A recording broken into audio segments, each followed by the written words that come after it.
Muy buenas tardes, quisiera agradecer a la directiva de nuestra avanzada juvenil liderada por el hermano Lucas Gutiérrez, quienes me han considerado para el día de hoy poder compartir con la congregación la temática La doctrina de Dios parte 1. Quisiera decir que nuestra fuente de información y de conocimiento acerca de Dios son las Sagradas Escrituras. Desde ahí nace la fuente de conocimiento y la premisa fundamental es que las Escrituras son veraces, la palabra de Dios es real y por lo tanto todo lo que ella nos enseña tiene sentido y tiene una procedencia divina. ¿De dónde proviene? Proviene de Dios. Por lo tanto, quiero partir contándoles acerca de un principio fundamental para acercarnos a Dios. Y ese principio es la fe. Dice la Escritura en Hebreo capítulo 11, versículo 6. En la versión sencilla dice: sin fe es imposible agradar a Dios, porque es necesario que el que se acerca a Dios crea que Él existe y que sabe recompensar a quienes lo buscan.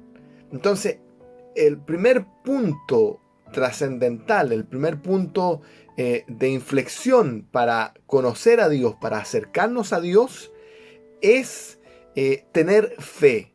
¿Qué es la fe? Es la certeza de lo que se espera, la convicción de lo que no se ve. Y por lo tanto, creer que existe Dios, aceptar que existe Dios, tener fe que Él existe y que tiene la posibilidad de relacionarse con el ser humano, es fundamental para entender la doctrina de Dios. Hay algunas filosofías, los hombres naturalmente, y es muy propio de la humanidad, ¿cierto?, hacernos preguntas, y muchas veces el ser humano se ha realizado distintas preguntas acerca de dónde venimos, hacia dónde vamos, quiénes somos, por qué estamos aquí, existe Dios, y hay algunas respuestas. Por ejemplo, el ateísmo. El ateo es quien niega absolutamente que hay Dios.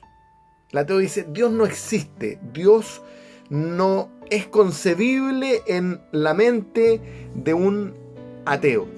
El ateo niega la existencia de Dios. Bueno, la Escritura nos habla de los ateos.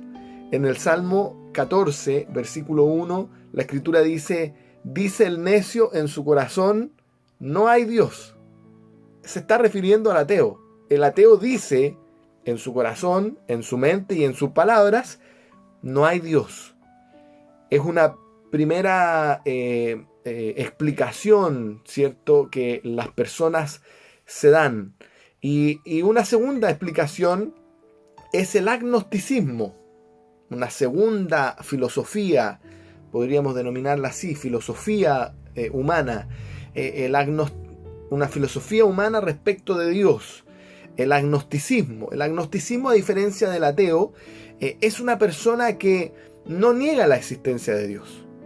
Sin embargo, no tiene ninguna certeza y asegura que no hay ningún camino para acercarse a Dios. Por lo tanto, no se complica. Dice: ok, hay un Dios, pero no tengo manera de relacionarme con Él. No tengo forma de encontrar un camino hacia Él. La Escritura nos habla claramente que Jesús es el camino, la verdad, la vida, y nadie va al Padre si no es por Él. Por lo tanto, Jesús es el camino hacia Dios. Otra filosofía, el deísmo. El deísmo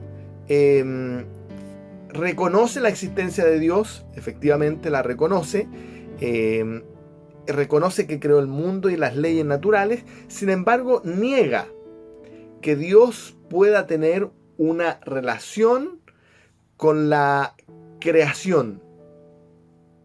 Dios es el hacedor, pero en ningún caso es guardador o en ningún caso acompaña a las personas. Mire, el Salmo 121, tan lindo salmo, dice: alzaré mis ojos a los montes, ¿de dónde vendrá mi socorro? Mi socorro viene de parte de Jehová.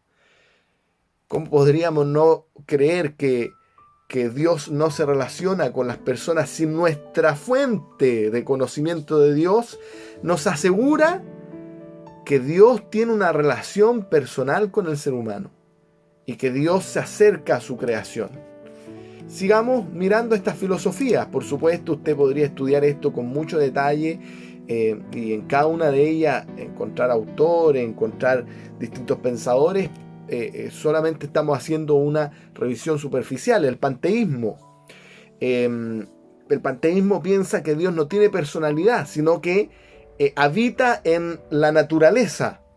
Y por lo tanto el árbol es Dios, los animales son Dios, el ser humano son Dios. Todo está, ¿cierto? Dios es la creación, Dios es la naturaleza.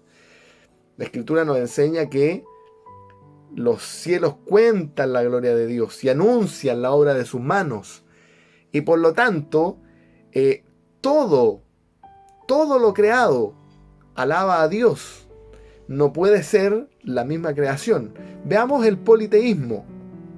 El politeísta cree en la existencia de muchos dioses. No solo piensa que existe un único Dios, sino que piensa que hay muchos dioses. Y por lo tanto, es una práctica religiosa que podríamos encontrar en pueblos antiguos y dentro de ellos los griegos, ¿cierto? La Escritura nos habla de los egipcios que tenían dioses por todo, los aztecas, si pensamos en civilizaciones antiguas, ¿cierto? Y podríamos encontrar otro ejemplo, pero el politeísta entonces considera que hay muchos dioses, no un solo Dios como lo creemos nosotros fundado en las Escrituras. Éxodo 15:11 dice: ¿Quién como tú, oh Jehová, entre los dioses?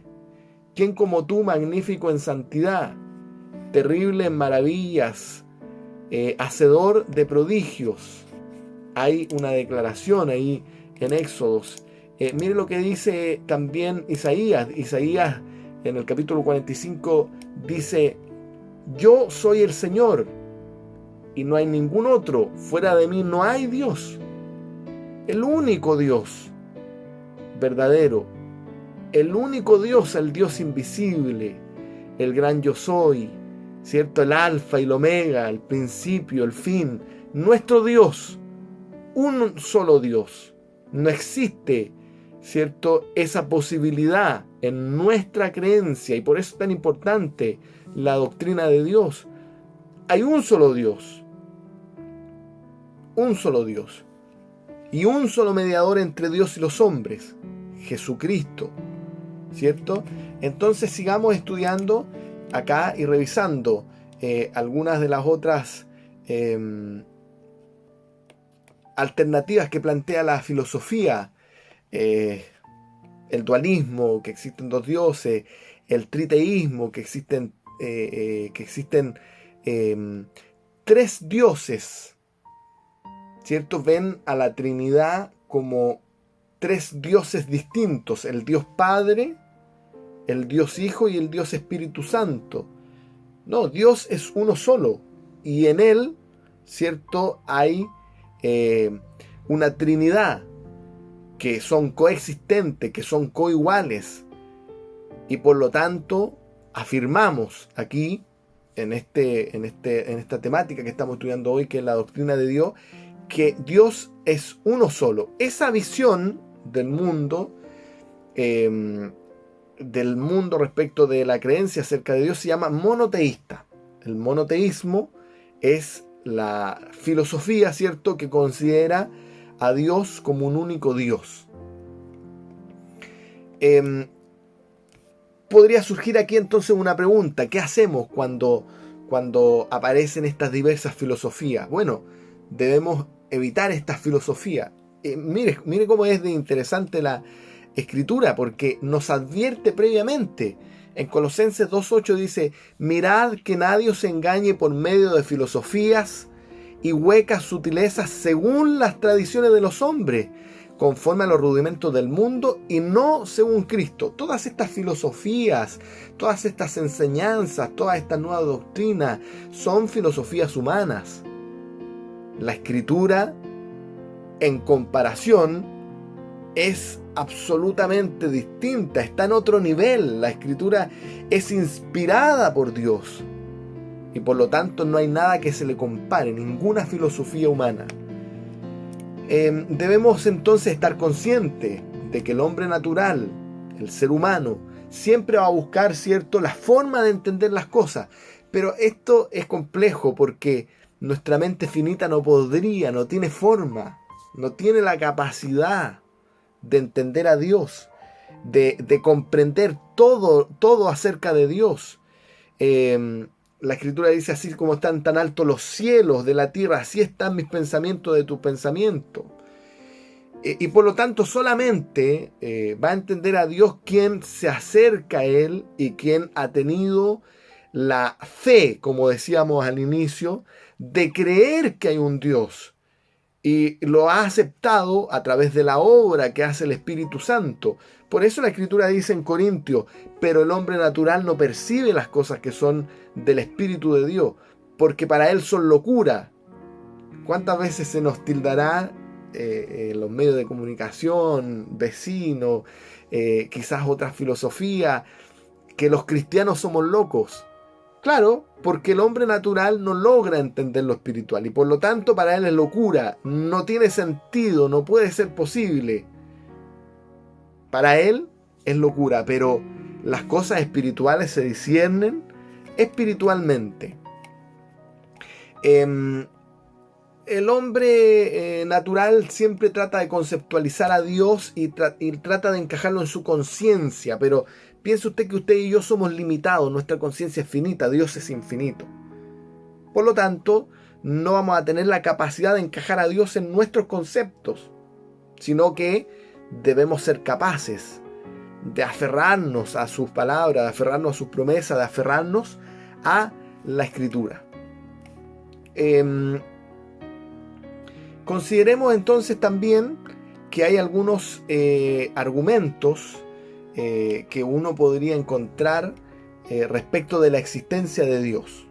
Por ejemplo, el argumento cosmológico. El argumento cosmológico se basa en que cada causa tiene un efecto, cada acción tiene una reacción. Por lo tanto, si existe, ¿cierto?, el cosmos, este existe porque nació de alguna causa. Bien, por lo tanto, no podríamos decir que de la nada surgió algo. Todo surge desde algo previo. En consecuencia, entonces, el mundo proviene, ¿cierto?, de una creación. No puede haber existido espontáneamente. Piense usted el siguiente ejercicio: que usted sube a un edificio de 10 pisos, solamente 10 pisos, y arroja todas las piezas de un reloj suizo. Al caer al suelo, por azar, no va a quedar armado el excelente reloj suizo. No, eso no puede pasar. El reloj suizo lo tuvo que construir un mecánico, ¿cierto?, especializado en todo el funcionamiento. Por lo tanto, es imposible creer que esto haya ocurrido al azar. Tiene que haber un creador. El cosmos, la existencia del universo, de las estrellas, del sol, el aire, los ciclos naturales, el agua, la evaporación, la lluvia, ¿cierto?, nos hablan de la existencia de Dios. El argumento de la intuición, que se basa en el fondo en la capacidad innata que Dios puso en el ser humano de darse cuenta que hay un creador. Piense usted que las sociedades desde los inicios de los tiempos siempre han tenido una conciencia, algo los llama a pensar que existe algo superior. Esa es la conciencia innata que Dios puso en nosotros para entender que hay un Dios. Por lo tanto, ese es otro argumento de su existencia. El argumento teológico, que está basado, ¿cierto?, en lo extraordinario del diseño del ser humano y del universo. Hay mecanismos que tiene nuestro cuerpo, hay mecanismos que tiene nuestra biología, ¿cierto?, que son impensados, que son mecanismos imposibles de reproducir, de recrear. Por lo tanto, lo extraordinario del diseño también nos habla acerca de la existencia de Dios.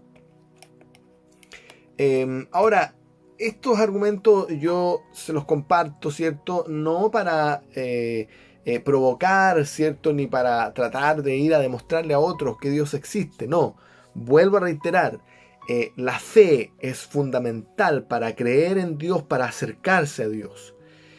Por lo tanto, no es la idea salir, ¿cierto? Después de esta exposición a refutarlo, sino a refutar a quien le provoque y tratar de probar la existencia, sino que más bien usted tenga, ¿cierto?, los argumentos claros cuando tenga que defender, ¿cierto?, esta postura. La Biblia se defiende por sí misma y por lo tanto ella misma elabora una serie de razones por las cuales podemos acercarnos a Dios. Y finalmente, la pregunta que quiero hacerle: ¿cómo un hombre finito conoce la naturaleza y la personalidad de un Dios infinito? Qué difícil. ¿Cómo un hombre finito conoce la naturaleza y la personalidad de un Dios infinito? Bueno, solo hay un camino. Solo hay un camino. Y ese camino es a través de Jesucristo. Le pasó a Job. El Señor le habló y le preguntó: ¿crees que puedes llegar a conocer los secretos del Dios Todopoderoso? Nunca podrás llegar a conocerlo.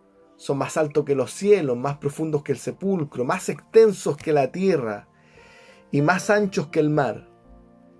El conocimiento de Dios es importante, ¿cierto? Pero más que el conocimiento, debemos arraigarnos a la fe. Debemos arraigarnos a la convicción de que las Escrituras contienen todo lo que Dios quiso que supiéramos acerca de Él y acerca, ¿cierto?, de nuestro entorno y de nuestro pasado, presente y futuro. Termino diciendo un versículo de Mateo 11, 27. Todas las cosas fueron entregadas por mi Padre, y nadie conoce al Hijo sino el Padre, ni el Padre conoce a alguno sino al Hijo, y aquel a quien el Hijo lo quiera revelar. Si quiere conocer a Dios, acérquese a Él a través de Jesucristo. Hágalo en oración, pidiéndole al Espíritu Santo, ¿cierto?, que al leer la Escritura, Dios pueda ser revelado a su vida y pueda conocerlo cada día más. No hay nada más hermoso que establecer una relación personal con Cristo. No hay nada más lindo que tener una historia con Él. Y por lo tanto, yo quiero invitarle a que a través, ¿cierto?, de la lectura, a través de la oración, a través de estos cultos a distancia, pueda seguir construyendo una relación con Jesucristo, quien nos lleva y quien es el único camino hacia Dios. Que el Señor le bendiga, que sigamos teniendo una linda semana. Pero yo sé que tu palabra siempre a mí me sostendrá.